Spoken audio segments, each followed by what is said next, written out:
Everybody, it's Niche, and we're back with another episode of Laughing and Crying. And I just want to remind you guys that if you're listening and you love it, go to Apple Podcasts, go to Spotify, rate our show.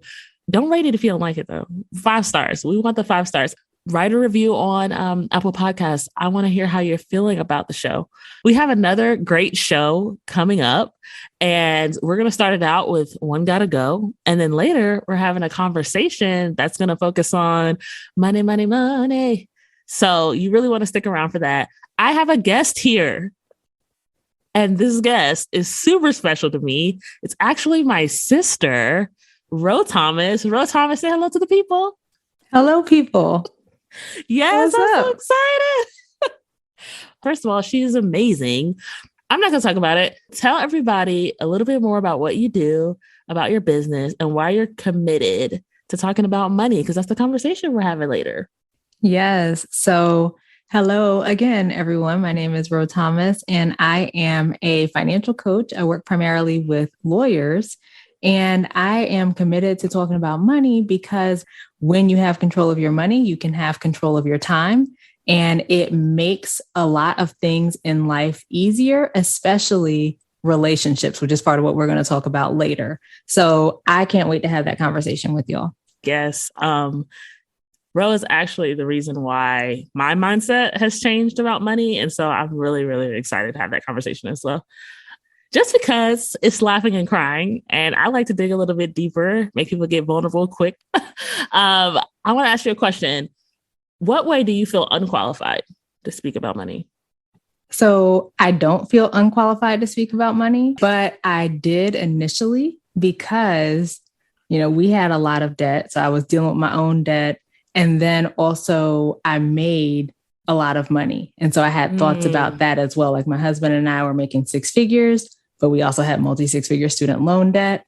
And so it was kind of this wrestle between like, oh, I got all this debt. Will anyone take me seriously? But then also like, oh, well, you make a lot of money. So of course it's easy for you, right? Like, so I had both of those kind of competing things. Yeah. But I don't feel unqualified to talk about money at all. I'm very qualified to talk about money, and I can absolutely help anyone who needs help with their money. Come on, mindset. Do what I can. I love it. No, I just love, I love the vulnerability of talking about how you used to feel. And I hope that it gives our listeners hope that if they do feel unqualified to deal with their money, to look at their money, that your story and part of our conversation later can help them be free from that. Yeah. I mean, if you are feeling that way, know that it's very common. Yeah. Most people feel that way about money. Most people are afraid to talk about money, which is a part of why I like to talk about it, so that we make it more of a common thing, right? Like, right. The more we talk about it, the more that we learn, the less likely we are to be getting into some of the messes that we get into because of all the shame and secrecy and all of that. But before we get to that conversation, I'm going to play a little game. And it's One Gotta Go. You guys know how this goes. But if you don't, One Gotta Go is a game where I give you a list, whether it be people, food, games, whatever it is. And it's in the name. One gotta go. When you eliminate something, the existence is gone. So you don't get any part of that thing anymore. Right. But so today we're doing famous female singers. Okay. So those singers are Beyonce, Janet Jackson, Lauryn Hill, and Whitney Houston. So before you tell me who gotta go, tell me who has to stay, like hands down. Whitney. Okay. Janet. Beyonce. So Lauryn gotta go. What? Lauryn gotta go.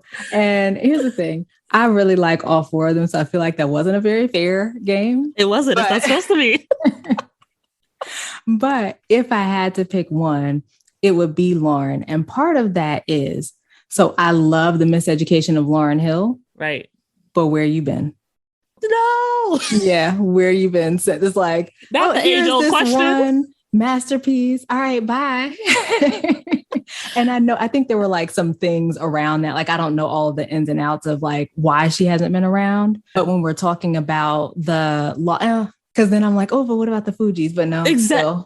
No. So, yeah. Because I was like, oh, if we're talking about everything that has to go, I'm just like, the influence that obviously like Whitney and Janet have had, but then like Beyonce too over the last 20, 25 years, however long it's been now for her. And yes, Lauryn Hill has had an amazing impact. But if we're talking about one person has to go out of these four, I would have to give it to her. Ooh, I know you guys on podcast land are screaming because I would be. So who you say? Who got to go? Well, here's the problem. If Lauryn Hill goes, Sister Act goes. And I just don't know how to deal with that inside of my heart. For do me, love Sister Act. Though. Right. Like it's classic, like culture right here. I think if I had to say, I'd say Janet. I'd say Janet because I get to keep Michael. Listen, what? I feel like. Do you? Like, I don't know. I feel like, okay, so I don't think Lauryn Hill can go. I can't get rid of that thing. I can't get rid of the Fugees. I can't get rid of Sister Acts. No, I can't get Whitney has to stay because I always want to dance with somebody. Because obviously, it's Whitney. I mean, 100%. Yeah. It's between Beyonce and Janet Jackson for me, and I think I have gotten an affinity for Beyonce lately. How you get rid of Janet? Who you think influenced Beyonce? So if Janet goes, Beyonce goes. Don't do that. I know, right? Because like I'm sure that Lauryn Hill has also influenced a lot of people too. You know what? I'm gonna get rid of Beyonce. Oh, but you know what? So I absolutely disagree with Beyonce. But then Lauryn, I'm thinking about like some of the songs that have come that like sample her or things like that. It's like, oh man. Like Drake. But still, that was exactly the song that came to mind. But still. You can't just you dropped her so fast. I got to. Well, because you were like, who has to say? And as I'm going through, it's like, well, these two, obviously. And then I love Beyonce. Like so of course she's gonna stay. You're like, lady, Janet, Beyonce. Yep. Process of elimination. That's how it works. I think Janet doesn't pull up my. You have to tell me some reason to keep. Like Janet wasn't in a whole bunch of movies. She wasn't. Like there's no iconic song that I'm like I cannot live without this song. Well, for you, yeah, right? But like all of Janet, so like Janet's whole like the Velvet Rope, that entire album, right? That's the way the go, like all of that. Just the only one. What am I thinking of? Yeah, that's the only. To wrap your wings around me, baby. Hey. I like that song too. But like all of it, her dancing, like all of her performances, like the things that the contribution that she has made to music, I think is just really big. And the other thing, now I have not been to a Lauryn Hill concert myself, but I have heard all of the complaints. That's true. About her showing up hours late and stuff like that. It's like, all right, that's girl. true. But she's just so good. If I had to pick one, she is. I agree. I think all four of them are, right? And like, no disrespect to her or any of the other people. Like, I think that all of them are amazingly talented and have contributed so much to the music world, to Black culture, to, all of the things. But you were like, oh, who has to stay? And so as I'm going through who has to stay, it's like, well, these would be my top three of who had to stay. So by process of elimination, Lauryn got to go. I think that's all I got. Say Janet. I think I gotta leave it with Janet. You guys, okay, this is what it is. You guys tell me if Lauryn has to stay. Well, you guys probably agree with her. If Lauryn has to stay, then who else goes? Because I don't know. I think I gotta get rid of Janet. Right, you're the only one talking about Lauryn has to stay because that thing. Case of the X. No, wait, Case of the X. Case of the X is not Lauryn Hill. What X Factor? That's what I was thinking. I was thinking of X Factor. I do love that song. That was one of the songs that came to mind too. And I was like, oh, like kind of second guessing him. It's like, no. I think I might have lost my black card. Sorry, Janet. Okay. Sorry, Janet. But you guys, like always, can write in to the show. Tell me who you would keep. Tell me who to go. Don't hate me. Don't unsubscribe from the podcast. But yeah, I say Janet, and that's that on that. Whatever. That's just that on that. Okay. So this is the part of the podcast that I've been waiting for, that you guys have probably been waiting for. We're going to jump into this conversation about money. And for some of you, you're probably triggered, like I would have been like 5 years ago. And for some of you, probably pretty excited. And I am as well. So we've been kind of dropping this phrase, money mindset, this word mindset around a lot. Sister, can you give us some context around what that means? Yeah, the way I think about mindset, or the way I explain it, is just the way you think about, so money mindset, the way you think about yourself, right? The way you think about the way that you manage money, and then the way you think about money generally. So like, it's literally just your thoughts about those things, about money and how you manage it. Right. And as I'm like thinking through mindset and I'm thinking through relationships, I just realized as I go deeper into a relationship with people, and, you know, I got married and went through the dating process with my husband and preparing for marriage and, of course, being married. And I just realized that for some reason, money as a topic of conversation is this no, hush, hush type of topic. I just think it has a huge impact on relationships that we don't really realize. And for some reason, it's holding us back. And I can't quite wrap my mind around it. How do you feel? Yeah, I completely agree. The reason that it is so hush hush and don't talk about it is because we've all been conditioned in society not to talk about it, right? Like money is this taboo thing. There was even a study or survey or something where it came out that people would rather talk about their weight and sex than money. Wow. I can say I was probably one of those people. I am she. A lot of people are. Prior to, you know, having to like face it and change my mindset, I definitely was. Because I remember these like distinct times becoming like frozen when either being asked about my finances or being faced with the challenge of having to talk about my finances. I remember dating Dre and us asking each other about our debt and just being like, how do I, let's just not talk about it. Common. Did you go through something similar?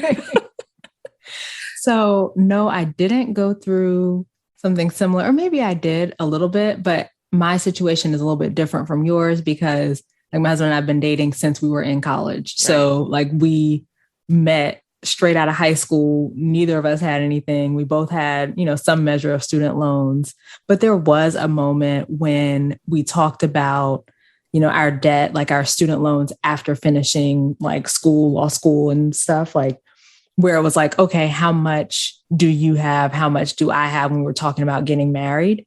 And that was the first time that we had that conversation about specific numbers, but it wasn't so much of a freeze kind of thing, but there was a little bit of that shame, like you were talking about, right? Of like, oh, I gotta, like, how do I bring this up? How do I talk about this? Because it has been such a taboo topic that people don't talk about. And of course, we knew that we both had debt because we both were in school together. We all talked about our, you know, student loans and getting our refunds and things like that. Right. But we hadn't had that specific conversation about the numbers. And so I at first said, no, I hadn't had that conversation or hadn't had that feeling or experience.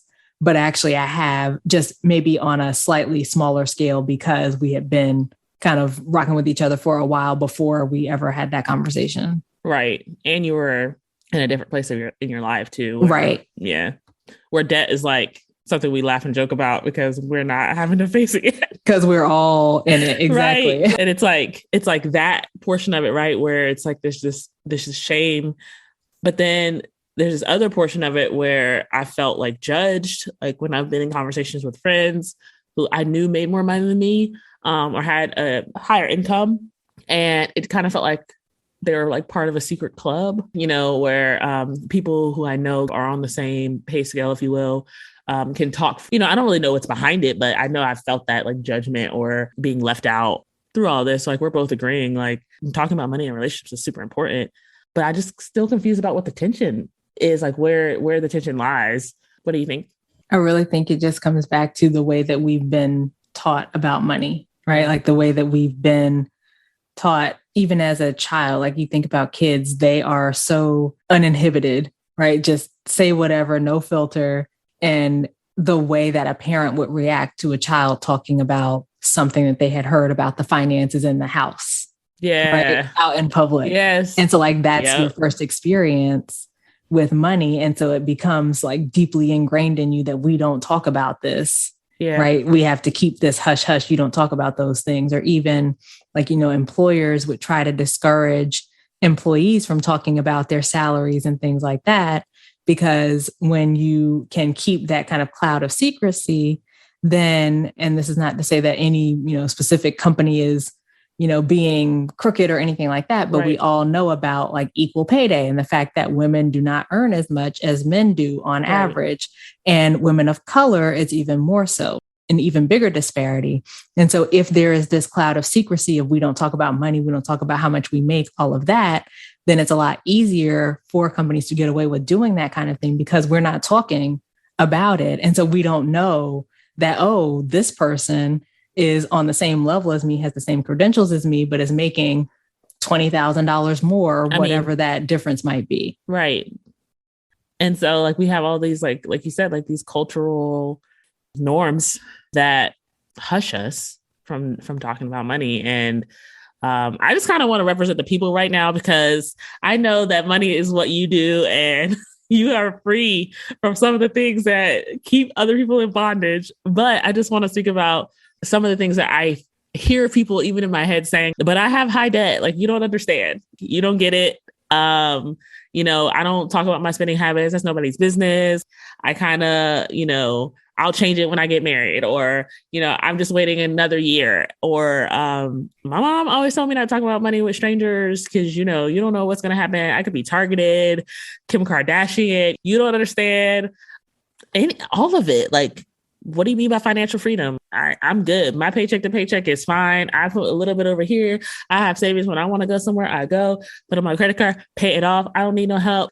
Like, what do you say to that? Because I hear the people talking to you right now as you're sounding so confident that your mindset is the only thing that has to change. So the very first one that you said stood out to me. You were like, oh, you don't know, I have high debt. You want to talk about some high debt? 6 years ago, we had $670,000 of debt, the majority of which was student loans, right? Almost 500,000 of that was student loans. So wasn't no like, oh, we can just sell our house. Like, sometimes you'll see those stories where it's like, oh, I paid off all this debt. I just sold my house. Right. Not to, diminish anyone's accomplishment, right? Like, that is still a huge accomplishment. But like, I was not seeing our story being represented, right? Of like this multi-six-figure student loan debt. And I know that that's not, it is common, but it's not as common, right? Like the average student loan debt, I think, is somewhere around like 30,000, 40,000, something like that. And so that was part of how I got started with being more open about my finances and talking about it, because I wasn't seeing that. And even though I was able to like take little gems from other people's stories and like see how I could relate to the things that were happening to them, like what I could take from them and that kind of thing. Like, I just wasn't seeing the same kind of story on the same level with the same level of debt that we had. And so I wanted to be that voice because I was getting a lot from hearing other people talk about their story, even if their numbers were different. So I understand the high debt. I understand all of the shame of the high debt, especially when you're college educated. And it's like, well, I'm smart. Like, how did I get here? I shouldn't be a lawyer, so but all the money you make it. Even beyond that, right? Like even beyond other people's judgment, my own judgment. Right. I'm smart. How did we get in this position? We are smart. We went to school. Yeah. Right. Like, how did we get here? And so like, I get all of that. I've been there for sure. And it really is a mindset shift. I'm not saying that it's easy, but it is that simple. And it's changing the way that you think about money and the way you think about yourself. Because remember, I included that in there too, because a lot of us have this thought that I'm just terrible with money, or if I'm so smart, why am I in this position? Or I've ruined myself financially, or, all of these like really negative things that we tell ourselves about money. And how motivated are you going to be to look at your finances when you're telling yourself how bad you are at money? Right. Or when you're telling yourself that you're stupid for being in this position or whatever, you're not going to feel very motivated, right? Like if you think about yourself outside of yourself, someone outside of you saying the things to you that you say to you. And then it's like, oh, but just open up your bank account and set a budget. Like, no, you're not going to want to do that. Wait, before you continue, because I know people are still like, she ain't talking to me. She ain't talking to me. She's talking about 6-figure loan debt and being a lawyer and being smart and going to school. So I just want to say a couple more things and you tell me, is it still mindset? I'm just going to throw some stuff out there. It's not a part of Black culture to talk about money. Yeah. So let's talk about that. Like, yes, that is historically a part of our thing. Like, we are very hush hush about money, and it's not like a thing, right, for us to talk about money. But at the same time, if you think that talking about money is wrong, or you think that having a lot of money is wrong, because that's another one too, right? Like, oh, well, yeah, it must be nice they did that, but I have to work really hard for my money, or, well, they must have done something, bad to get that, or they must be doing something crooked or whatever. If those are the thoughts that you have about people who have money or about what it takes to get money, how motivated are you to try to have money or to try to get money? But what do you mean? But for real, right? Like, if you think people with money are bad or crooked, you don't want to be people with money. So you're saying that I could turn that judgment right around on myself. Yeah, because that's exactly what you're doing. Subconsciously, maybe, like, if you have this belief that in order to be rich, you have to do something bad, or you have to, or even, you have to do some lofty thing. You have to be in, the NBA, or you have to be Beyonce, right? Like one of these professional singers or something in order to get money. Like, it's not true. There was a study that was done of millionaires, and teachers were in the top 3. Lawyers and doctors didn't make the top 10. So it's possible regardless of where you're at. And this is like people who like are self-made millionaires. It's not that they inherited millions or anything like that. They took the money that they were making, they made intentional decisions about how they spent it and invested money. Yeah. And then they were able to grow their wealth. But if you're thinking people with money are crooked, they had to do, some shady stuff to get their money, or you have to work really hard or be a singer or an athlete, then you're not going to educate yourself to where you can get to the place that those people are, because you can absolutely do it with a regular 9-to-5. Woo, sheesh. Girl. I'm just going to sit here for a minute. But it sounds like such a lie. But it's not. Okay, so let me talk about this. Who do we talk to about money? I hear you saying that it's a mindset. I hear you saying we need a mindset shift. I hear you saying that, the reasons that we don't talk about it is shame and boundaries and trauma and judgment and fear and priorities. So who do we talk to? Because I don't know. Well, and I'll say first, like, we talked about the mindset piece of it, but a big part of shifting your mindset is like becoming aware of what's possible. Right. So like me talking about the fact that teachers are in the top professions of millionaires. Yeah. A lot of people didn't think that was possible, right? Like, that was one of the things for us. I remember I came across this couple, at least one of whom was a teacher. I don't remember what the other one did, might have been a teacher as well, or, at least made the average US salary. But this couple paid their house off in 5 years. And I had never even known that that was a thing, right? Like, the way that I thought about mortgage or loans or, whatever was like, oh yeah, this is the amount the bank tells you to pay. And you just until the loan is done. Right. Oh, paying extra. What's that? I didn't know that was a thing. Right. And so like part of shifting your mindset is exposing yourself to these types of stories. So you ask, like, who do you talk to? What are you consuming? Because that was just reading somebody sharing their story on a blog.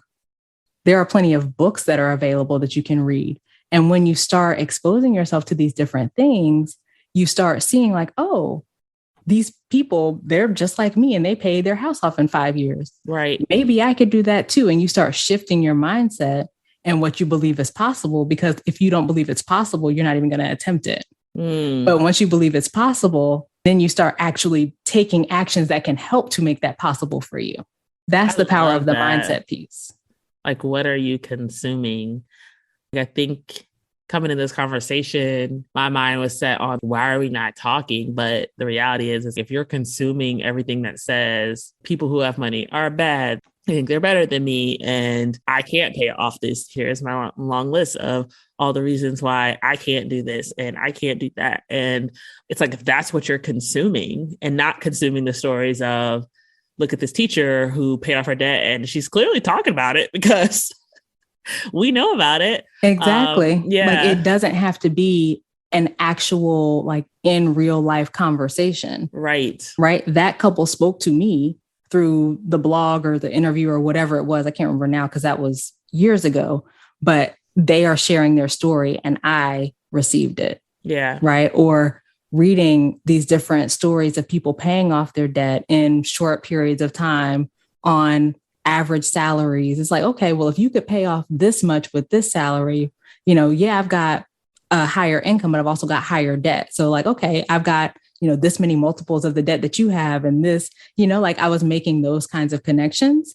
And I think when you start to see yourself in some of those stories, then again, you can start to see like that is possible for you as well. Right. And then from there, right, the things that you're consuming, it's helping to change your mindset. You're becoming aware of different way of looking at money, and then look at who I'm talking to and the types of conversations that we're having. Because in that consumption, right, you could be consuming things from other people who think just like you think right now. And that's not going to help you at all. I remember one time I heard it was Bishop T.D. Jakes. I don't remember if it was like a sermon that he did or an interview or what, but he said, you don't learn anything reading a book that you wrote. And what he was saying, right, what he was saying is so many people, especially in the Black community, only associate with people who look like you, who think like you, who talk like you, who act like you, who've been the same places that you've been. I'm staying around this same area. And so you're interacting with a lot of people who are just like you, and you don't learn anything from that. You don't learn about this different way of thinking about money, or that you can pay your debt off more quickly if you just make these types of extra payments or whatever it is, that people buy houses and pay them off in 5 years, right? Yeah, that like makes so much sense to me when you said that, like what T.D. Jakes said about you don't learn anything from a book you wrote. And when you surround yourself around a new people, you get a new perspective.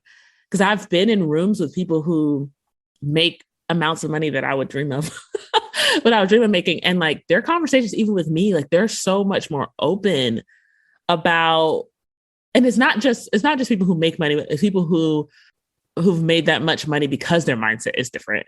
And they don't hold the same amount of shame and trauma still, or even judgment, even though I feel judged, but that's like my mindset, right? And exactly. Like, yeah. And I think that's so hard to swallow. Like it's a hard pill to swallow that, maybe people aren't judging me. Maybe people aren't looking at me like, oh, your salary isn't comparable to mine. So, you stay over here in the corner. Maybe it's me thinking, man, my salary isn't comparable to theirs. So they can't help me. Yeah. I can't help them. So I need to stay in my corner and shut my mouth. Yep. And so cognitive behavioral theory in psychology talks about this link between like your thoughts, your mindset, and your emotions and your behaviors. And the way that our brain works is we're processing so much information that it will sift for things that it finds relevant, right? So if you have this thought of like, oh, I don't make enough, or, whatever it is, whatever the feeling is, the emotion, like all of that leads to the different actions that you take. Ultimately, you get certain outcomes, and then your brain is only looking for the ones that prove that thought right. Right. So like there's always evidence on both sides, but your brain is filtering for the stuff that proves the things that you believe. Right. And so again, that goes back to what we were talking about with exposing yourself to different possibilities, because if you believe that I'm just going to be in debt until the day I die, the end, then you're only going to see the evidence that proves that. And you're going to like disregard subconsciously, right? But like disregard, or maybe even consciously, because I've heard so many stories of like, oh, well, that was easy for them because, well, they make this, or well, they have a spouse, or they don't have a spouse, or well, they don't have, like all of these, like we can always find a reason why this person, right? But like always find a reason why it was easier for this person to do it than for me. Yeah. If that's the way that you're thinking about it and that's what you believe. Well, now we're stuck, sister. Where do we go from here? What do you mean? So we have this mindset, and I know people are like, wait, run it back. Okay, so it's me. How do we even get to the point where we can connect? Hey, we need a mindset shift. what are even the barriers in my mind? How do I figure out how I feel about money? Because right now I felt fine about money until you came into my life and tried to destroy it. So, well, like, one thing I will say with what you just said, when it's you, when the issue is you, then you are the solution, right? When it's something outside of yourself, when it's, well, they have, something that I don't have, and the economy is just bad, and, it's just hard for Black people and whatever else. What are you going to do with that? Yeah. Like, there's nothing that you can do if it's completely outside of your hands, right? But when the issue is you can fix that. Even if you have kids, it's still a mindset? Yeah. What you mean? Don't get me wrong. I am not saying that everybody who has money issues is just their mindset. And if they would just think differently, then it would be fine, right? Then they would have it. Yes. There are circumstances where people are like, their expenses are higher, or, things like that, for sure. Yeah. But at the same time, if you think it's just impossible for you to get ahead, you're never going to look at how you could. That's where the mindset piece comes in. I'm going to repeat that for the people in the back. She said, if you think and your mindset is you're never going to get ahead, then you never will.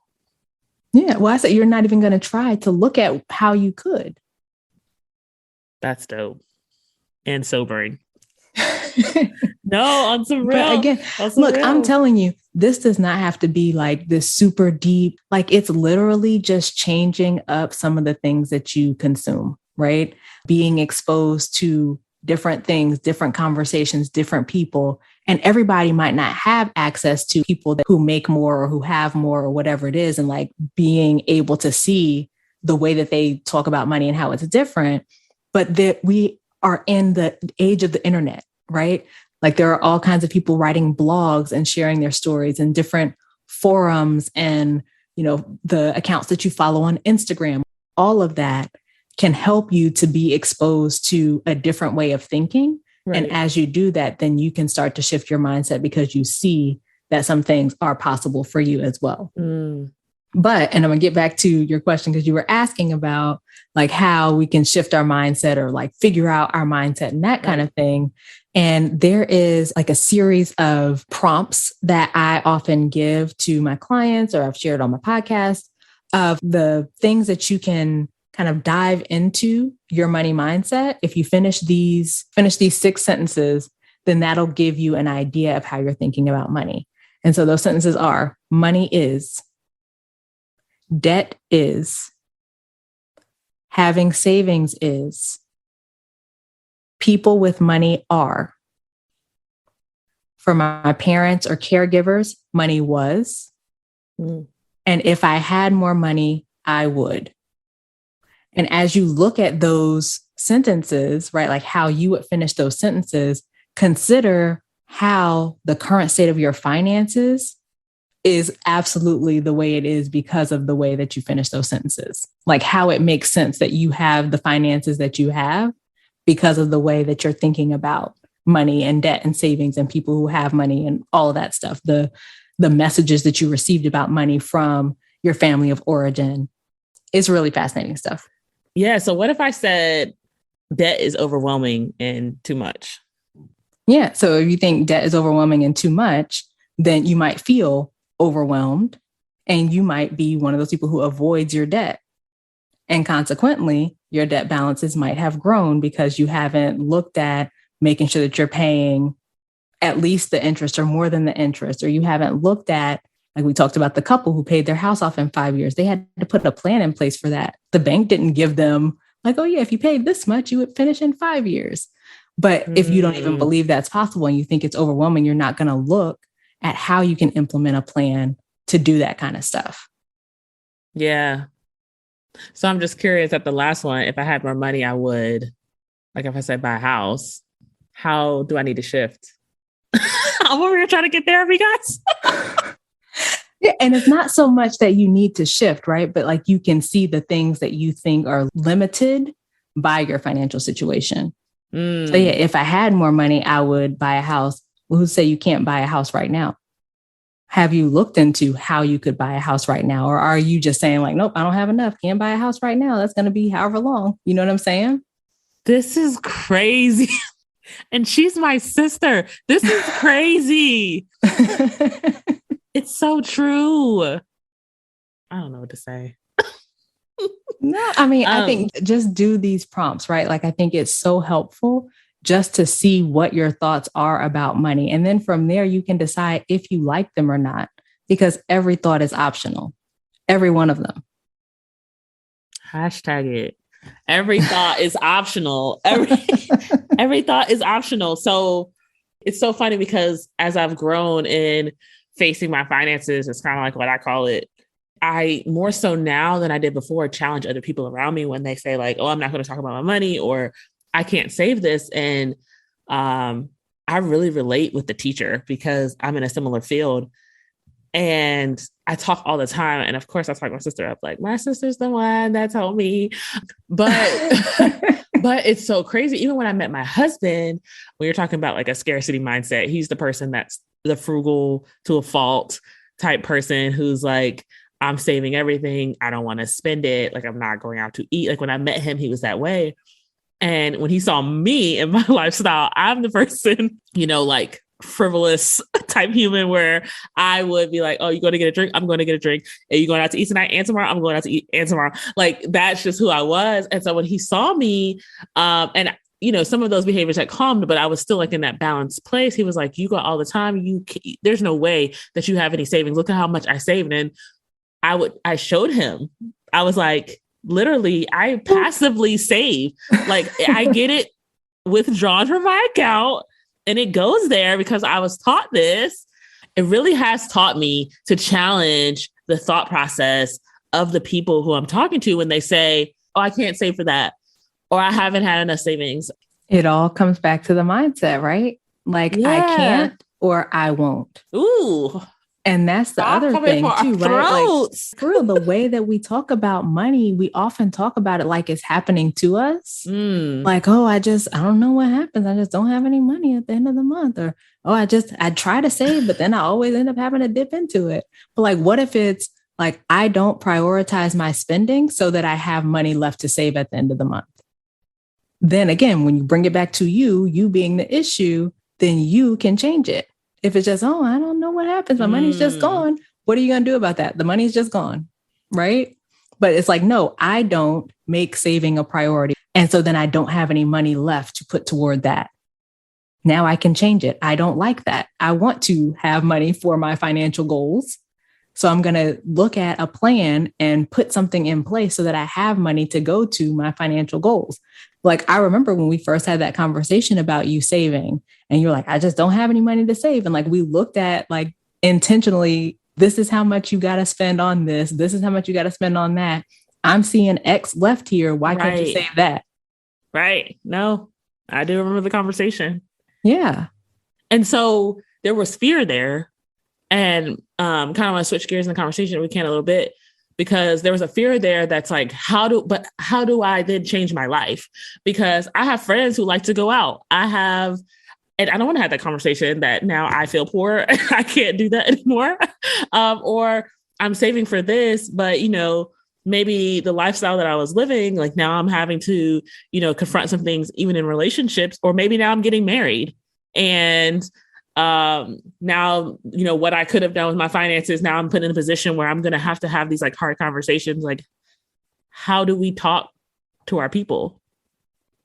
Yeah. I mean, first, I think it's reframing the way that you're looking at it, right? Like, oh, well, I have my lifestyle that's like this, and, people are going out and I got to go out and I got to do this. And you don't have to do any of that, right? You get to choose what you want to do. And it's a matter, again, of priorities. Like, is keeping up this type of lifestyle exactly as it is more important to you, or is achieving these financial goals more important to you?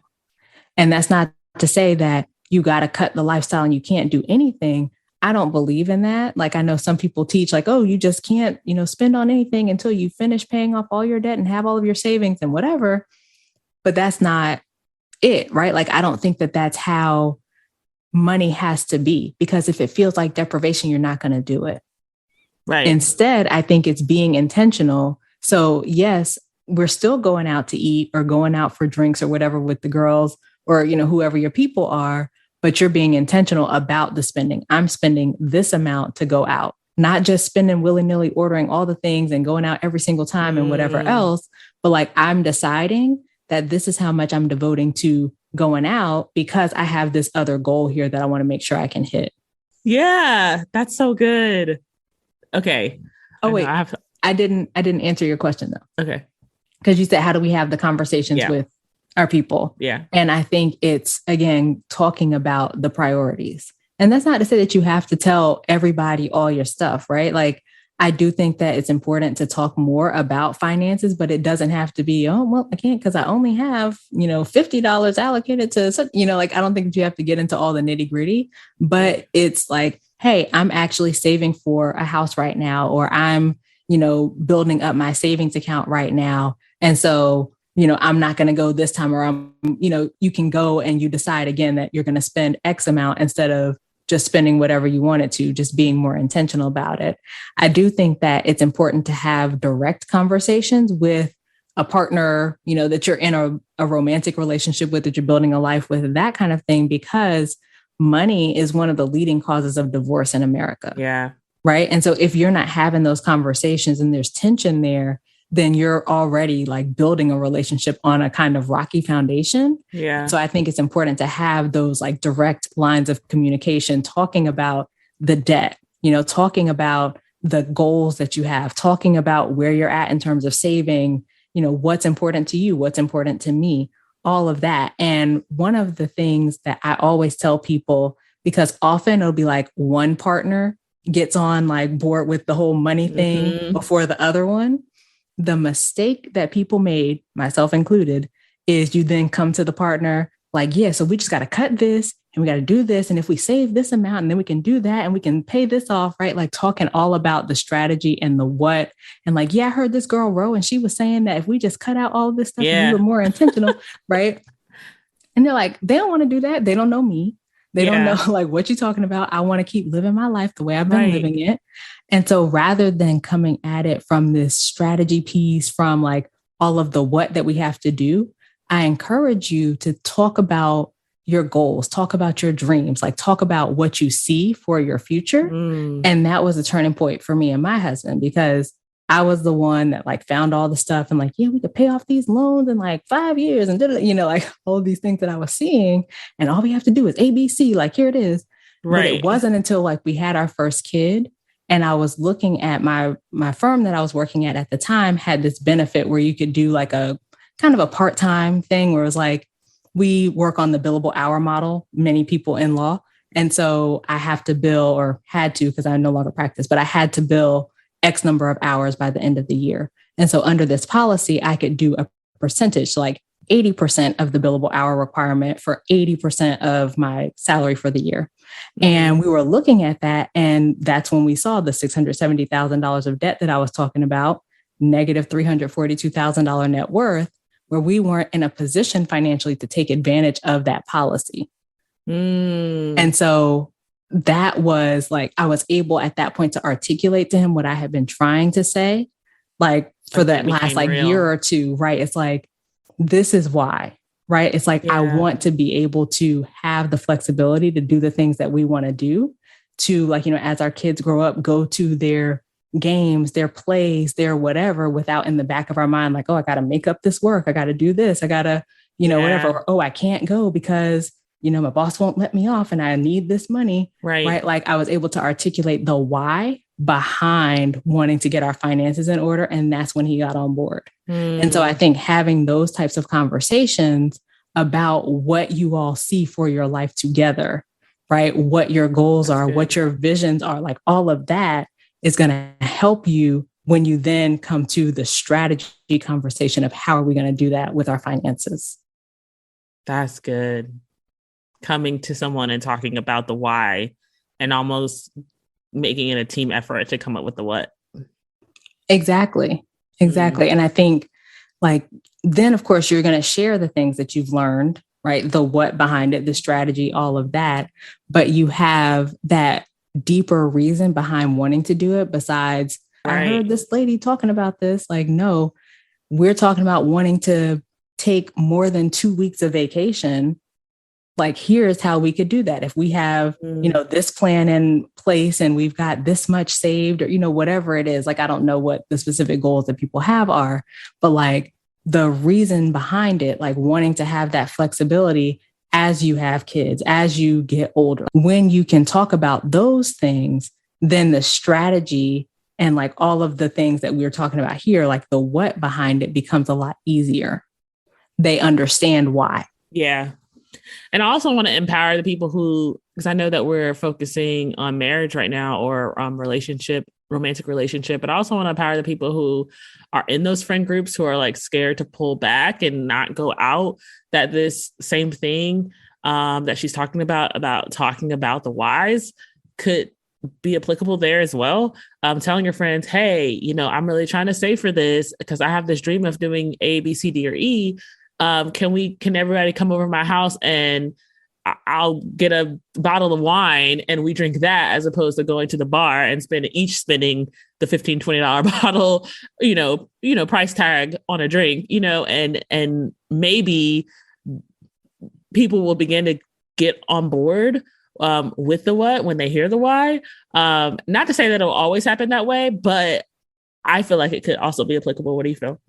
Oh, I completely agree. I can't remember who it was now, but someone I follow on Instagram was talking about a like money group that she's a part of. It's like friends, 5 or 6 friends, and they get together once a month and they talk about their finances and the things that they're doing and the strategies that they've learned and what's been working and what's not, and like what they might want to change and all of that. And it was a Black woman. And, she was just like, this is important, kind of like the conversation that we're having, where like it was important to her to do this with her friends because, especially in the Black community, we have been so hesitant to talk about money. And so when you're able to have those conversations with your friends, who I think, as you said earlier, might know some things that you don't know because of something that they heard or someone that they met or something that they read, right? Then you can share that knowledge. And then you then are able to benefit from the things that someone else learned. You're pooling all of this knowledge that you guys are learning. And it goes back to what you're consuming, right? Yeah. Like when you're looking at learning about money, investing, like all of these things, then you can talk about that with your friend group and you guys can build each other up, right? And it's like you're building that wealth together. You're improving your finances together. I think that's amazing. I wish that I had something like that back in the day. Yeah. Well, I think our minds are pretty much blown by this conversation. I am going to speak for everyone when I say that. And I think that even what I intended to get out of the conversation, I feel like I got out so much more. And just even adjusting my mindset, even the more, like tweaking it, So thank you for that. You are quite welcome. And I'm so glad that you were able to get so much out of it. And if you can't tell, I love talking about this stuff. So like, I think it's an important conversation to have across the board. And I think if more of us will talk about money, more of us will improve our money. But you can't learn if you are afraid to talk about it, afraid to look at it and all that kind of stuff. Yeah, 100% agree. And I think I'm going to go look at my, bank statements after this now. But if you want to hear Rho talk more about money, where can they find you? What's your social media handle? What's your website? Let them know. Yeah, my website is rhothomas.com. That's RHO Thomas.com. And then it has links to all my stuff, my podcast, my social media, mostly on Instagram and LinkedIn, but you can find me there. Yeah, go listen. I know you want to. So this is the part of the show where I ask how you feel.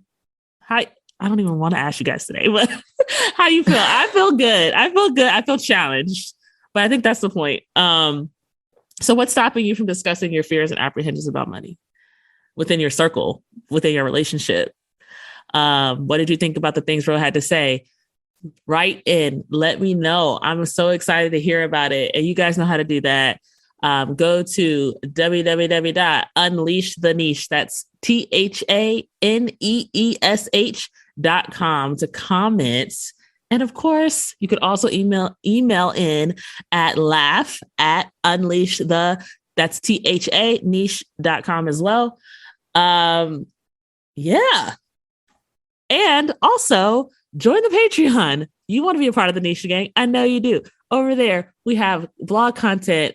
We have special interviews. And also, like I've been saying, the next season of Married at First Sight, I will be reviewing, and you don't want to miss that. You just don't. So head over to Patreon. Join the Niche Gang. You won't regret it. And I think that's it. Maybe we can impact the world or something, you know? I'll leave you with that. Bye.